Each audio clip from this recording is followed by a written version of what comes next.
In that some are happy, and the sky is sometimes blue, moody hours that forget not, like a blister, ripe and new. In that some are spinning lilacs, a wonderful whirling death, like a slowly dancing turkey, rocking back and forth for fun. Don't be a dumb bunny, let's go beat someone up. Well, howdy, Nearly Senior Citizen here. Greetings, boys, girls, and all of our non-binary friends, and welcome to this, a brand new day, son of a gun. Yes, indeed. I am doing better breathing-wise. It has been drier the past couple, not just constant rain, and so with it being drier, there's less mold spores and such, and I'm breathing better. Yay! When I woke up this morning, I didn't immediately turn into a mucus factory with sounding like an accordion was inside of my lungs. Massive salivating around my dentures again today, yay. And I slept, not incredibly, but I slept, and it was pleasant. I didn't do a ton yesterday. I sort of wanted to, but didn't. But there was something that I did do, and I did want to talk about that. But first, of course, front-loading of videos. Thank you, YouTube algorithm. Hey, if you could toss me a like, that'd be very cool. If you could subscribe to the channel, that'd be awesome. If you could leave me a comment, I read every one, and that's very, very awesome. And of course, I would like to thank each and every one of my Patreon patrons. These literally beautiful and literally awesome people are literally beautiful and literally awesome. I am slowly sinking beneath the waves of financial ruin, and these people are helping to keep me afloat and alive, and my pets afloat and alive, and that's a very good thing. Thank you very much, and if you'd like to help me out, links are in the show more down below, or wherever it happens to be on the device you're watching. So thumbs up for that. Front loading a video over? Yay! So yesterday, I finally got a wild hair going, and I did do something. I did this. I finally played a game of D100 Dungeon. I have a game mat that helps out. I've got a whole bunch of sheets. I can't find my dice currently. I know where they are. They're put away because I've been cleaning up, and one of the big things that people with ADHD do is just dump everything into a box and then move it someplace else and start all over again. So somewhere in one of those boxes are my dice. That's okay. They have online dice rollers. Now, it took a time. I had to transfer the character information to the character sheet. And oh boy, let me tell you, Martin Knight, the person who made this thing, desperately needs an editor. Everything needs to be more concise. There needs to be summation areas, and there needs to be concentrations of tables. You will be looking in weird places for weird information. But even without an editor, this is good. It's fun. Now, as stated, it took a time, and I moved the character onto the character sheet. And then, because after the character sheet, there's the mapping part, because I had the first training quest. Now, it takes time to get this done. You have to leaf through pages. And at first, I was having a little bit of trouble getting into that part of it. And I was leafing through it, and I was going, okay, you have to do this and that. And then I was like, oh, well, of course, this isn't getting ready for the adventure. This is part of the adventure, figuring out what your room is. You have to leaf through the book. Of course, that's the dungeon master talking with you. You figure out what the room looks like. You transfer it onto the paper. You color it in. You put in the little various things. You mark out what's inside of the room. And then afterward, you can make a narrative, because the very first room, my character, Tamakton, goes into this room. I roll for it. I get what the room looks like. I draw it in. I shade it. And then I roll, because it's a room that has stuff in it, to see what it's like and what's going on inside of it. There's a monster encounter, but it's a cloud of bats, and I have half their HP, and so they're attempting to escape. I just let them go. And then I take out a look at the rest of the room. And it is a large stone area, and in the back, through searching, I find a tomb. But when I crack it open, while it smells terrible, it's empty, and there is nothing inside but some dead beetles. So in retrospect, what we can see is my character goes into the room and then falls back into the shadows as a cloud of obviously injured bats fly by up and out, leaving little speckles of blood on the ground. Oh dear, something's happened. And I get inside and it smells bad, and I find out why, the hidden tomb. But when I crack it open, of course, well, it's already been raided. Okay, that's pretty cool. You figure out what's going on and you can see why. Not bad. Now, the thing that makes this funny and frustrating, and there were ways around it, but it was too funny and I did it this way. There is an exit in this room, as you can see on there. On the one side, that is a door. When I rolled to see what kind of door what there was, and if it was opened or locked or there was a lever needed, I rolled one of the worst things that can happen. It was jammed. Waterlogged and then dried, fungus and stuff. It was jammed. One of the strongest things that you can have happen with the worst sort of modifiers to trying to fix it. So I rolled to try and break the door open. It takes time, and I end up losing a hit point. I hurt myself. I have 20. I'm down to 19. The door doesn't open. So I try it again. And I hurt myself, and the time track moves forward, and there's a wandering encounter. I'm attacked by rats. And the first encounter, they attack me, nothing. I hurt them. And then they run away. So, okay, there I am. My character is beaten and broken, bleeding and scratched, and the bad guys didn't hurt me. I did this to myself trying to open a door. So finally, after that encounter with the rats, I turned back to the door and hurt myself again. So, my character comes in and is stymied by a door. I can keep rolling, but to try and break through the door, you have to take your strength and subtract like 20 from it, and then you roll. That leaves me with a 30% chance of getting the door down. And I was not getting anywhere close. Now, there's ways to mitigate this. There's fate points. You can spend a fate point and re-roll. There are just, live through it. Keep trying the door until it opens, and then drink a healing potion. So there's ways that you can mitigate the damage. I could have just fudged a roll and said, oh, I made it through the door. But it was so much funnier to just laugh, and I did. I went, oh my god, this is both funny and frustrating, and it's a perfect place to end my first adventure. Tamakton ends up in headcanon for what happened, telling his friends and such that he tried to go off on an adventure and was jumped by a bunch of goblins, and that's why he's all beat up and scratched and bruised and bleeding, and his lips cut and his eye is sort of swollen. But it's because he couldn't get the bloody door open. So Tamakton got his ass kicked by a jammed door. Now, I'm going to redo it. I'm going to use that room and then just re-roll to see what the locked door is, and it's going to be a new adventure. It was funny as hell to me that my character was getting their ass kicked by a shut door that wasn't even doing anything, and I was still coming out on the backside of the whole issue. So, it's a good game. It's fun. I enjoy it a lot, and if you want to do solo RPG stuff, look up Martin Knight D100 Dungeon. And this one, oh my god, is it dense with rules. It's gonna be a time before I'm able to go through this one fully and figure out and make my own maps on that. That's something else. And I just wanted to talk about that because it's very cool, and I'm very pleased that I own these things now. Thumbs up, thank you. Now, I do want to talk about, well, there is a couple things, but I'm going to start with this one. I've talked about the Abernathy Corn Beast on the Inside Razor's Edge stuff, where? In the town of Abernathy.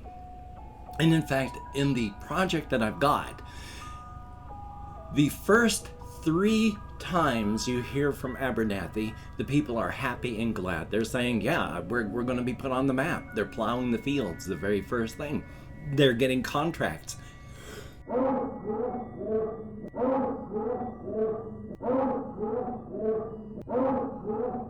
Excuse me. They're getting contracts. The town is going to be growing. They're all happy. This is wonderful. The next time, they're continuing to grow. The crops are coming up. The third time, everyone's happy and pleased, but that's when Abernathy corn beast pulls itself out of the plot of land and puts meat on itself through a process even it doesn't understand. Life is drained from the soil and the plants around it. Meat is formed on its skeleton. When it is fully formed, it is just devastated that it's still alive and that it has to do this again. It just wants to sleep until it fades out.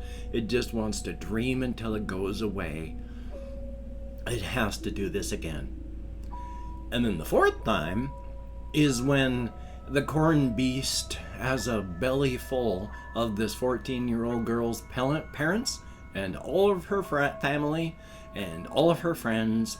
It's eaten 16 people in the last hour, everyone but her. And they have a talk. She's got extra universal chromosomes that are above and beyond, so she's like old Ray and all those others, which is why the corn beast can't eat her. And this is what happens. But I've never really talked about what the corn beast actually is. It is a vegetable intelligence. There is a plant in like the North American continent that's like the poplar, I think it is. You can find huge groves of poplars, and it looks like a forest tree. And it looks like a huge forest, but it's really just one plant. Each one of those trees is another, just a root, a clone. It puts out the stuff, it grows up, it's still part of the same organism. Try to remember now what's going on here. Yes, but with the Abernathy corn beast, it's like that. And even it doesn't realize it. It is a vegetable intelligence. Why it takes domesticated crops to make it become awake? It doesn't even know that it is a vegetable intelligence. Who knows why domesticated crops do this? It just knows that, well, the first time it happened, it woke up and started to have fun. And it had a joyous time. And then it just decided to hide and rest until the next time it could come out and surprise everyone and feed. And of course, the first, 50,000 times, that was great. And then the next 100,000 times, a little boring. The first, 100, 200,000 times, it's rushed out and eaten everyone. That's not fun anymore. It thought that tens of millions of years ago that it was so tired and ready for this to all be over. But that was so long ago, it didn't know what despair was. It has no idea that it is of a vegetable intelligence. It just knows that it wakes up and now it has to eat so that it can sleep again and then hopefully just fade out through time. So it's really screwed, but on the other hand, it is not a nice individual. Because as it talks to this 14-year-old girl, it confesses things. It's like everything, all of its joys have been stripped of pleasure by sheer repetition. It feels good to fill its belly with human meat. But it's been doing it for so many hundreds of millions of years. All pleasure has been sucked out of that. It enjoys the flavors of human meat. But oh my God, it's just done it so often. There is nothing new to find. Nothing. It just wants to dream its deep dreams, sleep its deep sleep, and fade out into nothingness. Excuse me. So that's that horrific beastie, and why poor Abernathy, yeah, they get on the map because the corn beast goes through and eats every single one of them so that it can go back to sleep. And yes, the King in Crimson does do something. Knowing that they can't do something forever, watching this recording that the 14-year-old took of the beast and hearing what it says, it's able to deduce that it's likely of this type of nature. If so, there's no way that they're going to be able to keep it isolated forever. But they do put a huge perimeter around Abernathy, and it is the Abernathy Wildlife Preserve and Victim Memorial. based on the Vietnam type memorial, where they have large slabs of polished stone with the names of every single person that lived in Abernathy put on them, and then an extra one because the Gordon beast it doesn't mind eating its way through others to get to its intended victims. So if somebody has run and they're hiding, and to get to them it needs to eat its way through 100 people, it'll do that. And they list as many others as they can find on that. And that contract put them on the map. Just not in the way that they really would have expected. And hey, itchy forehead. And hey, I've opened up 24 hours worth of comments in my community tab. Gonna go through and thank how many people have left me comments in the past 24 hours. It's more net. It's not many anymore, but it's more than 0, so thank you. Let me call this up. If I mispronounce the username, no disrespect is intended. And even though I got an American Sign Language, you've already seen me forget in mid-talk what I was talking about. So, Jesse Koskinen, thumbs up. Thank you very, very much, and good to see you in the comments. Guggenbuilder, I hope I'm close. Thank you very, very much. We have Redfish Radical, greatly appreciated. There is Fnordathoth, thank you very, very much, and greatly appreciated. There's Rayan Khan, it's a very fun game indeed. Paul Fredericks, who was unpleasant but not abusive. And so I replied back politely and got a very nice comment. It was good to have a conversation. We have ZM995, thumbs up and thank you. JYY, I'm hoping I can get this done before I kick off. We have Ben B, thumbs up and thank you. And Flora Mew, always good to see you in the comments, a very good thing. And then there is Robbie Dundry, Dundri, thumbs up and thank you. And that is it. 11 people have left me comments in the past 24 hours. You get me out of my head, into the world, dealing with real people, greatly appreciated. And of course, with my hands in the air, hey, if you could check out my show more video description for whatever device you happen to be watching this on, but for the video, inside I have links to all my various channels, as well as my Twitter, my Facebook, my Patreon, and again, I wish to thank each and every one of my Patreon patrons. Again, these literally beautiful and literally awesome people are literally beautiful and literally awesome. And I cannot remember how long I need to keep my hands in the air. Hopefully I'm going to get it even halfway close, but if I don't, my apologies. But these are beautiful and very awesome people. And hey, thumbs up for that. Excuse me.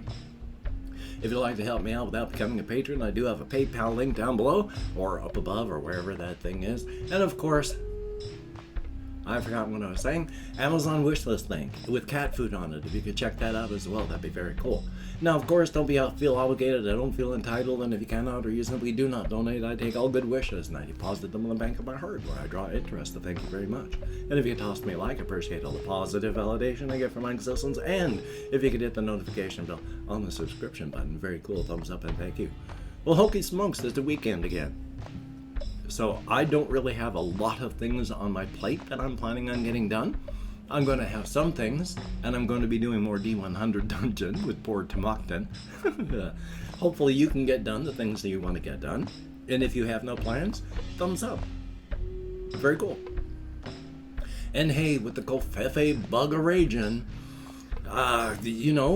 please take precautions. You don't want to get it. You don't want to spread it. That's not very nice. That's not pleasant. People still die from this, so try not to kill anyone.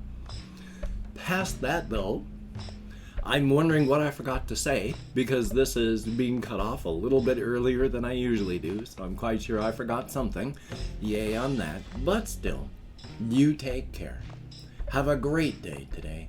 I will see you on the flip side, and that is a very good thing. A definite thumbs up, yay on that.